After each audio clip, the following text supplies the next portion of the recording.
우리가 항상 예수의 죽음을 몸에 짊어짐은 예수의 생명이 또한 우리 몸에 나타나게 하려 함이라. 우리 살아있는 자가 항상 예수를 위하여 죽음에 넘겨짐은 예수의 생명이 또한 우리 죽을 육체에 나타나게 하려 함이라. 그런즉 사망은 우리 안에서 역사하고 생명은 너희 안에서 역사하느니라. 기록된 바 내가 믿었으므로 말하였다 한 것 같이 우리가 같은 믿음의 마음을 가졌으니 우리도 믿었으므로 또한 말하노라. 주 예수를 다시 살리시니가 예수와 함께 우리도 다시 살리사 너희와 함께 그 앞에 서게 하실 줄을 아노라. 이는 모든 것이 너희를 위함이니 많은 사람의 감사로 말미암아 은혜가 더하여 넘쳐서 하나님께 영광을 돌리게 하려 함이라. 아멘. 우리 고린도 후서의 배경이 되는 바울 반대파의 바울에 대한 공격, 혹은 바울 반대파가 가지고 있는 어떤 신앙적인 이상, 종교적인 이상이라고 하면 어떤 것이 있었습니까? 이분들은 돈과 권력과 명예, 또 영적 체험, 이런 것들이 풍부하고 부요한 것을 목표로 하는 사람들이라고 말씀드렸습니다. 이 세상에서 좀 가진 것도 많고 좀 있어 보이고 우리로 얘기하면 입신양명한 사람, 그런 사람이 종교적으로도 복된 사람이다 라고 하는 가치관을 갖고 있었다는 것이죠. 생각해 보면은 이와 같은 가치관이 우리 시대에 낯설고 멀리 있느냐? 그렇지 않습니다. 우리에게도 이와 똑같은 방식의 번영에 대한 어떤 신앙이 있죠. 또 내 능력으로 내가 성공한 것, 또 이것이 어떤 하나님의 축복이고 은혜다라고 하는 그와 같은 사고방식, 우리 세상에 분명히 있습니다. 교회 안에도 깊이 그런 생각이 스며들어 있죠. 일종의 자본주의 종교라고도 말씀을 드릴 수가 있겠는데, 많이 가지면 가질수록 복되다는 거예요. 이제 그런 이상을 갖고 있는 사람들, 오늘 우리 오전에 나눈 누가복음 18장 부자관원 이야기, 그 부자관원 이야기에서 나오는 이 문제의 부자관원이 바로 그런 사람이었다고 할 수가 있죠. 젊은 부자관원이죠. 모르긴 몰라도 아마 얼굴도 잘생겼을 거예요. 그 사회에서 가장 좋은 것을 먹고 가장 좋은 건강 유지 방법을 택해가지고 늘 살아갈 수 있는 사람이니까 잘생기고 근사하지 않았겠어요? 옷도 근사하게 입고 그 행동도 품이 있고 그러지 않았겠습니까? 그러니까 바울 반대파 사람들이 생각할 때 그렇게 어떤 번영하고 풍족한 삶, 하나님의 복을 받아서 그런 것을 누리는 삶, 그런 것이 바로 하나님의 은혜 받은 증거다. 그런데 사도 바울을 보라. 사도 바울이 뭔가 질병이 있지 않느냐? 그 질병의 정체가 무엇인지에 대해서는 좀 의견이 분분하다고 말씀드렸죠. 아마 안질일 수도 있고, 혹은 어떤 간질과 같은 발작 증세가 있었던 것이 아니냐, 이렇게도 볼 수가 있고요. 여러 가지 가능성이 있다고 말씀을 드렸습니다. 바울처럼 병들고 악한 사람을 과연 하나님의 사도라고 할 수 있느냐? 또 가는 데마다 사람들한테 박해받고 욕먹지 않느냐? 어떻게 저런 사람이 하나님의 복음을 증거하는 사람이라고 할 수 있느냐? 잘 되고 번영해야 되는데 사도 바울은 좀 뭔가 추리하고 좀 하찮지 않느냐? 이제 이런 식으로 바울 반대파에서 바울 사도를 공격을 했던 것이죠. 사도 바울의 응답이 무엇이었습니까? 우리 10절까지의 말씀을 보니까 아니다. 하나님께서 귀 쓰는 금그릇, 은그릇에만 은혜를 주시는 것이 아니다. 질그릇에도 하나님 나라의 보배가 담긴다. 내가 바로 그 질그릇인데 나 같은 질그릇에도 하나님께서 하나님 나라의 귀한 그 보배를 담아주셨다. 이것을 보면서 여러분들이 은혜를 받아야 되지 않겠느냐. 이런 응답을 했다는 것이죠. 그러니까 우리 스스로를 돈도 권력도 명예도 많고 영적 체험도 풍부한 그런 금그릇 혹은 은그릇 우리 요새 세상에서 많이 이야기하는 식으로 얘기하면 금수저, 은수저, 심지어 다이아몬드 수저, 이런 사람들만 하나님의 은혜를 받았다고 하면은 우리 같은 보통 사람들은 하나님의 은혜를 받을 가망이 얼마나 되겠어요? 이만큼 있는 것이죠. 근데 성경을 보면 예수님이 오신 까닭, 그리고 사도들이 전한 복음, 그 복음에 증거하는 이유, 목적, 대상, 그것은 요만한 그 어떤 종교적인 엘리트, 세상의 엘리트들이 아니었다고 하는 거예요. 그러니까 지금 바울 반대파나 혹은 현대의 어떤 사람들이 이야기하는 그런 어떤 번영의 복음, 이런 것은 성경과는 정반대되는 내용이었다라고 하는 것이죠. 사도 바울은 이와 같은 반대파들의 공격과 혹은 비난에 맞서서 분명하게 천명을 했어요. 아니다. 하나님의 은혜는 질그릇에 하나님 나라 보배를 담아주시는 것이기 때문에, 그렇기 때문에 복음이다라는 것입니다. 나는 내가 금그릇이지, 은그릇이지, 나는 다이아몬드로 만든 초호화 그릇이지 라고 자기 스스로에 대해서 착각을 하는 한 은혜로부터 멀다는 거예요. 내가 내 부족함을 알고 내 모자란 부분에 대해서 통감하고 그럴 수 있는 사람일 때 그런 사람이야말로 하나님 나라에 가깝다. 그 말씀이죠. 그러면서 구체적으로 이 질그릇과 같은 나에게 하나님 보배를 담아주셨는데, 그러면은 그 구체적으로 그렇게 그 질그릇으로 하나님 보배를 담아내는 삶이란 무엇이냐? 10절, 11절 말씀해 보니까요. 이것은 예수의 죽음을 몸에 짊어지는 삶이다 그랬어요. 예수께서 말씀하시기를 나를 따라오려거든 너희에게 맡겨져 있는 그 십자가를 지고 나를 따르라 하셨거든요. 제자도의 말씀이죠.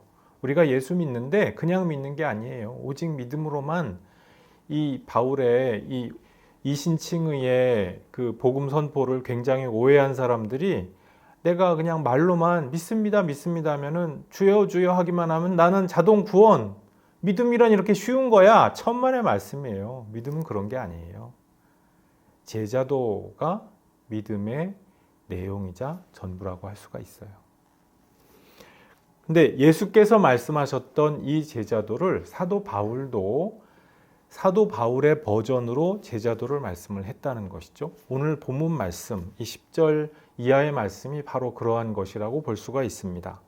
내가 내 이 질그릇에 정말 너무나도 연약하고 금방이라도 깨어질 것 같고 바스라질 것만 같은 이 연약한 몸으로 하나님 나라의 보배를 오롯이 담아내는 그 삶을 살 때, 그 삶은 예수의 죽음을 내 몸에 짊어지고 사는 삶이에요.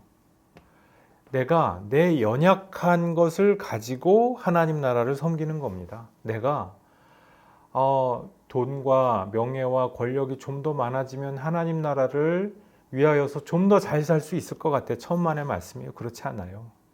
이 세상에서 정말 하찮고 보잘것없고 연약하고 그냥 그저 그럴 것 같은 내 이 작은 모습을 가지고 지금 이 자리에서 하나님을 섬길 때 하나님께서 그 가운데서 그것을 사용하여 주세요. 질그릇에 온전히 오롯이 하나님 나라 보배를 담아내는 삶을 살아갈 때 그 삶 가운데에서 하나님의 부활 생명 능력이 역사하게 된다 이 말씀이에요. 내가 더 부자가 되면은 하나님 나라를 위해서 돈을 더 많이 쓸 수가 있고, 내가 더 많은 권력을 가지고 있으면 내가 하나님 나라를 위하여서 더 권력을 많이 쓸 수가 있게 되고, 하나님 나라가 우리 사람들이 그렇게 쉽게 생각할 수 있는 대로 그렇게 역사하시지 않더라는 거예요. 오히려 돈과 권력과 명예와 영적 체험이 많이 주어졌다라고 나 스스로에 대해서 그렇게 스스로 자고하는 사람들, 스스로를 높여서 생각하는 사람들이 기독교 역사에서 굉장히 흑역사를 만들어내는 역사가 2000년이 넘도록 계속 많이 등장을 했어요. 그런 사람들이 하나님 나라를 세상에 드러내기보다 하나님의 영광을 가리게 되는 것이 2000년 기독교 역사였다니까요. 이 세상에서도 마찬가지예요. 내가 뭔가 많이 가지면 될 것 같은데 이 세상에서 영광이, 하나님 나라의 영광이 그 사람들 가운데 있을 것만 같은데 그렇지 않더라는 것이에요. 그 유명한 얘기가 있죠. 다일 공동체 최일도 목사님이 언제 그런 말씀을 하셨던 것을 기억을 하는데요. 사람들이, 돈 많은 사람들이 기부를 많이 하고 가난한 자들을 위하여서 많이 헌금을 할 것 같잖아요. 돈이 많으니까 아니더라는 거예요. 그 사람들일수록 더 인색한 경우가 많고, 정말 본인들도 없이 살고 크게 많은 것이 없고 너무나도 연약한 사람들인데 그 사람들이 더 많이 베풀고 더 많이 그 사람들을 섬기고자 애를 쓰더라는 것이죠. 그러니까 하나님의 능력이 연약한 가운데서 역사하셔요. 내가 연약한 것을 정말로 아는 사람들이야말로 하나님 나라를 위하여서 섬길 수 있는 도구가 되고 무기가 될 수 있는 사람들입니다. 이 세상에서 돈과 권력과 명예를 많이 갖고 있는 슈퍼맨, 그런 사람이 되어야 내가 하나님 영광을 나타내느냐? 천만의 말씀이란 얘기예요. 그건 인간의 인본주의적인 생각이죠. 인본주의적인 바벨탑의 사상이죠. 하나님 나라는 그런 식으로 임하시지 않더라고 하는 것입니다. 내가 연약함에도 불구하고 하나님 나라의 그 이름과 가치를 붙들고 몸부림치는 삶, 그 모든 것들을 붙들고 내 연약함에도 불구하고 이 삶을 통과하고자 애를 쓰는 그 삶, 이 내 연약한 질그릇에 하나님 나라 보배를 담아내기 위하여서 나는 정말 천하잖아요. 그런데 그 고귀하고 고결한 하나님 나라의 의를 담아내고자 몸부림치는 그 삶을 하나님은 기뻐하시더라, 그 말씀입니다. 이것은 한마디로 그 삶의 용기라고도 말씀드릴 수가 있죠. 이 세상을 살아가면서 에이, 어차피 안 될 거 뭐 굳이 뭐 하러 하나? 우리 이런 패배주의가 지금 우리 이 2020년대 현재에 세계적으로 굉장히 만연해 있다고 할 수가 있죠. 특별히 청년 세대가 어차피 안 돼, 굳이 뭐하러 해, 그래서 그냥 들어 누워버리는 세대라고 하지 않습니까? 그 중국에서 그 세대를, 청년 세대를 일컫는 말이 들어 누워 있는 세대, 그렇게 얘기를 하죠. 우리나라에서 MZ 세대 특징을 얘기할 때 꿈이 없는 세대라고들 하잖아요. 근데 어차피 굳이 안 돼, 패배주의가 하나님께서 기뻐하시는 모습은 아니라는 것입니다. 그러니까 내가 어떠한 연약함과 결핍이 있는지 내 스스로를 잘 성찰해보고 자기 객관화를 잘 하여보고 그 모든 연약함에도 불구하고 그것을 짊어지고 하나님 나라의 보배를 위하여서 모든 것들을 통과해내고자 하는 그 삶을 하나님은 귀히 보신다는 것입니다. 이 파울 틸리히라고 하는 종교 철학자, 제가 간혹 인용을 하곤 하는 분인데, 이분의 개인적인 삶은 조금 안타까운 부분이 많은 분이에요. 근데 이분이 굉장히 종교적으로, 철학적으로 루터교 목사님이면서 또 종교 철학도 하고 하셨기 때문에 굉장히 이렇게 명철하게 이치를 잘 말씀하신 부분이 있습니다.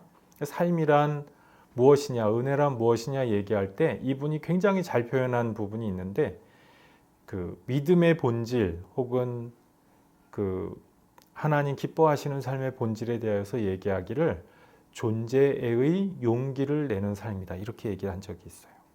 비존재 앞에서 이 세상에서 죽음이라든지 결함이라든지 예기치 못한 질병이라든지 이런 여러 가지 비존재가 탁 나타났을 때 그 앞에서 굴하지 않고 그냥 거기서 체념해버리지 않고 다시 용기를 내면서 결단하면서 삶이란 이런 것임에도 불구하고 내가 다시 힘을 낼 거야 하면서 그 비존재와 무의 심연을 넘어가고자 하는 그 도약하려고 하는 용기, 이런 것을 일컬어서 존재의 용기라고 이렇게 표현한 적이 있습니다.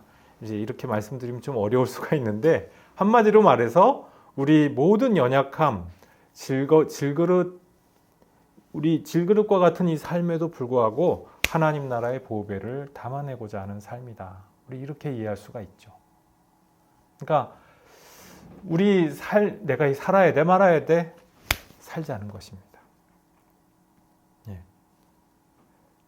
모든 것이 풍족한 곳일수록 자살률이 높다고 하죠. 우리나라 지금 모든 것이 풍족해요.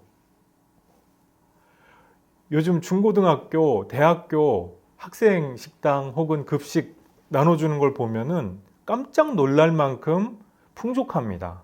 군대 짬밥 놀랄 만큼 풍족합니다. 80년대, 90년대 군대 짬밥 보세요. 그게 밥인가?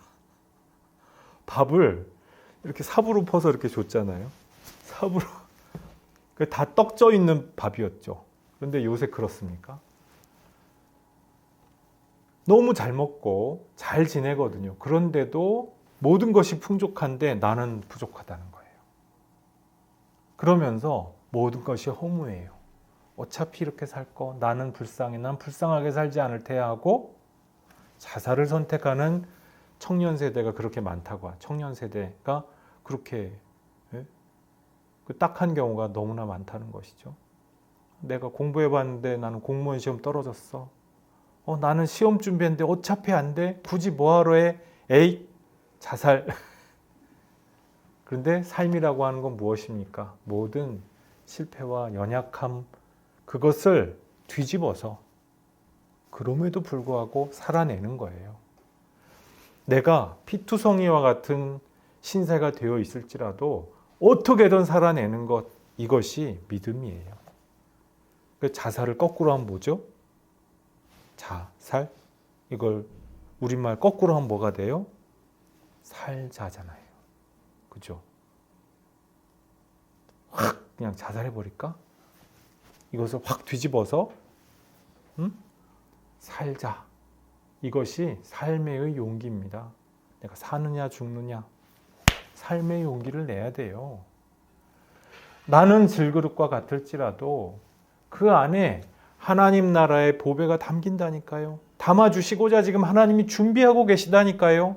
그것을 위하여서 우리를 부르셨다니까요. 자, 사도 바울이 말씀을 증언하기를 왜 이렇게 내가 질그릇임에도 불구하고 하나님 나라 보배를 담아내고자 하느냐? 예수 생명이 우리 몸에 나타나게 하고자 함이라. 이렇게 말씀을 합니다. 목적이자 결과라는 것이죠. 내가 그렇게 내가 질그릇임에도 불구하고 하나님 나라의 가치와 그 의의를 붙들고 그것을 위하여서 살아갈 때 어떠한 결과가 나타나느냐? 예수 부활 생명이 내 삶 가운데서 나타나게 된다고 하는 것이에요. 우리가 어떻게 하면 예수님 재림하실 때 내가 부활에 참여합니까? 그 시한부 종말론자들, 그 이단자들이 여기서 굉장히 착각을 하고 본인도 착각을 하고 남들도 망하게 하는 방법이 몇 날 며칠 몇 시에 예수님이 오니까 우리한테 오라 이거예요. 신기한 얘기를 들려주죠. 근데 그것이 정말 그렇습니까? 예수님은요, 여기 있다 해도 가지 말고 저기 있다 해도 가지 말라 했어요. 예수님은 그런 식으로 오시지 않아요. 우리가 그런 식으로 부활하신 예수님께 갈 수가 없어요. 우리가 어떻게 부활하신 예수님의 그 현존에 동참할 수가 있습니까? 우리가 십자가를 지고 따르기 전에는 예수님 부활하신 모습을 뵐 수가 없는 거예요. 아니, 부활하신 예수님이 왜 온 세상에 그냥 나타나가지고 짠, 나 여기 있다 이러지 않으셨을까요? 왜 그렇습니까? 이 세상 사람들의 물리적인 눈으로 그 물리적인 육신 가지고는 부활의 진정한 비밀과 신비를 알 수 없기 때문에 그렇습니다. 물리적으로 보여주는 거야 할 수 있죠. 그렇지 않겠어요? 그렇지만 하나님의 신비가 나타나는 그 부활 생명의 차원은요, 우리가 살고 있는 이 낮은 세계가 아니라니까요. 물리적인 세계의 이 정도 차원이 아니라니까요. 그래서 예수 죽음의 신비를 통과한 그 사람들에게만 주어질 수가 있는 그 신비입니다. 그런데 이것은 우리가 이 세상에서 보는 것과 같은 종교적인 세속적인 엘리트들만이 갈 수 있는 곳이 아니라 모두에게 주어져 있어요. 모든 연약함을 지닌 사람들에게 동등하게 주어져 있습니다. 이 놀라운 공정함이죠. 정신지체인들에게도 하나님의 신비와 비밀에 참여할 수 있는 기회가 공정하게 주어져 있어요. 이 세상에서 못 사는 사람들, 실패한 사람들에게도 하나님 나라 비밀의 그 신비에 참여할 수 있는 길이 열려져 있어요. 이 얼마나 놀라운 하나님의 기쁜 소식입니까? 그러니까 이것을 꼭 붙들면은 누구나 하나님의 위대하신 현존으로 나아갈 수가 있다니까요. 그래서 우리가 우리 삶 가운데 여러 가지 연약하고 부족하고 모자란 가슴 아픈 결함들이 우리 삶 가운데서 나타나죠. 장애가 나타나죠. 고통이 나타나죠. 그 모든 것들이 지금까지는요, 야, 내가 이렇게 살다가 죽겠구나. 자살하고 별 다름이 없죠. 나 너무 불쌍해, 세상에서. 그 맨 마지막 끝은 뭐겠습니까? 야, 세상은 참 허무하다. 자살. 그렇게 되지 않겠어요? 그런데 예수님이 오시면서 십자가 죽음을 통하여서 모든 것들을 다 바꿔버리셨어요. 죽음과 허무로 끝날 수밖에 없는, 멸망으로 끝날 수밖에 없는 그 차원을 그냥 바꿔버리셨어요. 그래서 예전에는 우리가 여러 가지 이 세상에서 어려움과 고통과 시련과 실패 가운데에서 와, 나 너무 불쌍해. 자살. 이렇게밖에 안 됐던 것이 와, 나 이렇게 연약해? 그런데 하나님의 나라의 보배가 나한테 이렇게 담겨져 있어. 살자. 이렇게 바뀌어지게 된다는 것입니다. 내가 하나님 나라의 그 잔치상에 참여할 수 있는 티켓이 나한테 주어져 있다니까요. 예수님의 그 십자가 사건이라고 하는 것을 내가 부여잡고 있다고 한다면 나는 그 예수 이름으로 말미암아 글자 그대로 천당을 갈 수 있는 거예요. 이미 이 자리에서 나는 하나님 나라 천국 잔치에 둘러앉은 바로 그 주인공이 되고 있는 사람인 거예요. 내가 얼마나 많은 것을 해내느냐가 중요한 것이 아니죠. 어떤 방향으로 가고 있는가가 중요해요. 내가 많은 것을 해냈어요. 근데 그 방향이 자살, 허무, 멸망, 이걸로 많은 것을 했어요. 그럼 뭐가 되죠? 그냥 뭐 죽는 거지 뭐. 방법이 없지 뭐. 기업체 CEO면 뭐합니까? 높은 관원이 되면 뭐합니까? 내가 대통령이 되면 뭐하고, UN 뭐 사무총장쯤 되는 사람들이 되면 뭐합니까? 방향이 잘못됐다면 아무것도 아니죠. 그냥 허무죠, 허무. 자살. 그런데 하나님의 나라가 임하면서 예수님의 십자가 사건이 우리 가운데 임함으로 말미암아 모든 허무와 그리고 멸망과 모든 실패의 차원이 바뀌어져 버렸다니까요. 나에게 있는 모든 연약함, 이 질그릇과 같은 보잘것없음이 하나님 나라 잔치상으로 가는 바로 그 티켓이 되어버렸어요. 우리에게 있는 연약함을 소중하게 간직하시기를 바랍니다.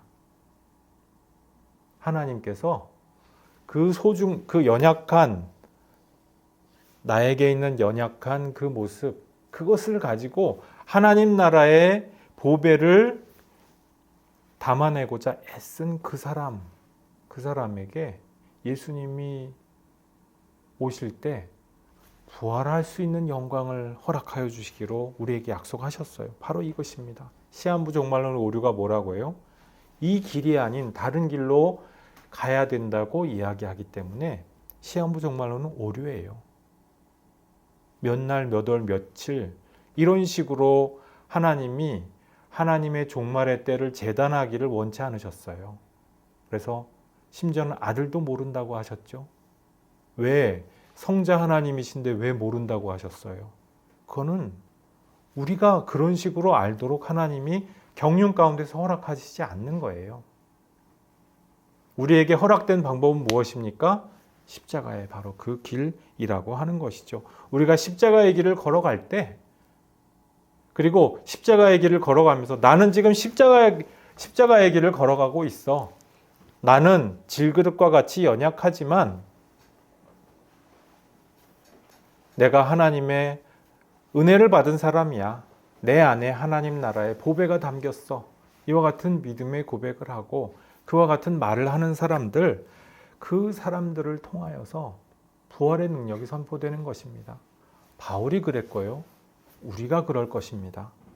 이것이 곧 믿음의 선포라는 것이죠. 12절, 13절 말씀이 바로 이것을 말씀하거든요. 그러니까 내가 뭐가 좀 있어 보이는 사람이 되고 나서 비로소 복음을 선포할 수 있는 것이 아니고요. 내 연약함 때문에, 내 연약함 가운데에서 바로 그것을 통하여서 복음이 선포된다. 이것이 사도 바울이 당신의 선교 활동 가운데에서, 목회 활동 가운데에서 하나님께서 깨닫게 해주신 하나님 나라 비밀이었어요. 우리에게도 이 하나님 나라의 비밀이 깨달아져서 이것을 붙들고 나아가면은 바울과 같은 똑같은 그 승리의 약속이 주어지는 줄로 믿습니다. 사도 바울이 지금 15절 말씀, 14절, 15절 말씀에 보니까요. 그냥 나 혼자, 개인적으로 혼자, 종말에는 나는 부활할 거야. 이 세상 사람들은 다 망하는데 나는 하나님이 쏙 나만 빼서 나는 하늘나라 천당에 가서 맛있는 것도 먹고 나는 신난다? 우리 천국 가는 게 그런 겁니까? 아니라는 거예요. 내가 십자가의 고난을 예수님을 따라서 걸어가게 될 때 그 고난당하는 예수의 제자의 모습을 보고 이 세상이 예수 십자가의 길이 어떤 것인지를 알 수가 있죠. 사도 바울이 12절 말씀하기를 사망이 우리 안에서 역사하고 그리고 생명은 어디서 역사한다고요? 너희 안에서 역사한다 그랬어요. 한 사람이 십자가의 길을 지고 걸어가는 그 모습을 보고 야, 저기에 부활 생명이 있구나라고 하는 것이 사람들에게 알려지고 전해지게 된다니까요. 예수님을 믿는 그 믿음의 도는요, 바로 이것입니다. 내가 이만큼 번영하게 됐으니까. 내가 공부를 잘해서 좋은 대학에 가서 그것이 하나님의 영광이 돼서 비로소 내가 하나님의 증인이 될 수 있다. 그럴싸하죠. 예? 그럴싸하죠? 근데 그게 아니라는 거예요. 사도 바울이 말씀하는 하나님 영광 나타내는 방법은 연예인들이 연말에 시상식에 올라가서 하나님께 영광을 돌려드립니다라고 하는 그런 그 연예인들이 있습니다. 야, 대단한 믿음이죠. 그것이 잘못됐다는 이야기만은 아니에요. 그것도 참 훌륭한 믿음이에요. 그런데 그것이 하나님께 영광 올려드리는 다는 아니라는 거예요. 하나님께 지금 사도 바울이 말씀하는 영광 올려드리는 방법이 무엇입니까? 내가 고난을 통과하면서 그 모습을 통하여서 내 삶을 사람들한테 증거하고 전함으로써 그 가운데에서 부활 생명이 사람들에게 나타나지게 되는 것. 그것이 하나님 영광을 드러내는 방법이라고 하는 것이죠. 15절 이 모든 것이 너희를 위함이니 많은 사람의 감사로 말미암아 은혜가 더하여 넘쳐서 하나님께 영광을 돌리게 하려 함이라. 모든 사람들이 부활의 대열에 참여하게 되고요. 십자가를 함께 지고 가게 됨으로 말미암아 부활의 대열에 참여하게 되고요. 하나님 나라의 비밀을 알게 된 그 감사로 말미암아 다 함께 영광을 올려드리는 것, 이것이 하나님께 영광 올려드리는 길이라고 하는 것입니다. 우리에게 두 가지 믿음의 방법이 있어요. 이 세상 사람들이 걸어가는 굉장히 넓은 것 같은 길이 있습니다. 돈과 권력과 명예와 그리고 영적 체험의 풍성함을 가지고 내가 하나님의 은혜를 받았어 라고 그와 같은 추구를 하는 좀 넓어 보이고 있어 보이고 괜찮아 보이는 길이 있습니다. 또 한 가지 길은요, 그 모든 것은 다 내려놓고 다 어떻게 보면 단념하고 내 연약함을 짊어지면서 그 연약함을 무릅쓰고 하나님 나라의 보배를 위하여서 살아가는 바로 그 삶. 이 두 가지 길이 있습니다. 이 두 가지 길 가운데에서 교우 여러분들은 어떤 삶을 선택하시겠습니까? 하나님 기뻐하시는 선택하시는 교우 여러분들 모두 되시기를 주님의 이름으로 축복합니다. 기도하시겠습니다. 아버지 하나님, 이 시대에 여러 가지 허무와 패배주의와 그리고 사람들의 좌절과 실망의 탄식이 흘러나오는 그러한 시대입니다. 주님, 이 시대를 불쌍히 여겨주시고 긍휼히 여겨주옵소서. 특별히 이 청년 세대들을 주님 긍휼히 여겨주시옵고 주님 특별히 기억하여 주시옵소서. 하나님께서 당신의 독생자를 이 땅에 보내셔서 우리 가운데에서 세상의 모든 허무와 그리고 멸망과 패배를 십자가를 통하여서 하나님의 은혜 받을 자리로 바꾸어 주셨습니다. 주님, 이 세상에서 지옥의 밑바닥 가운데 있는 것 같을지라도 그 모든 것들 가운데에서 하나님의 은혜로 나아갈 수 있는 그 길을 열어주셨습니다. 아버지 하나님, 주님의 이 은혜를 붙들고 질그릇과 같을지라도 이 세상에서 피투성이와 같은 모습일지라도 다시 삶을 위하여서 하나님 나라 생명을 위하여서 용기를 낼 수 있는 믿음을 허락하여 주시옵소서. 감사드리옵고 예수님 이름으로 기도드리옵나이다. 아멘.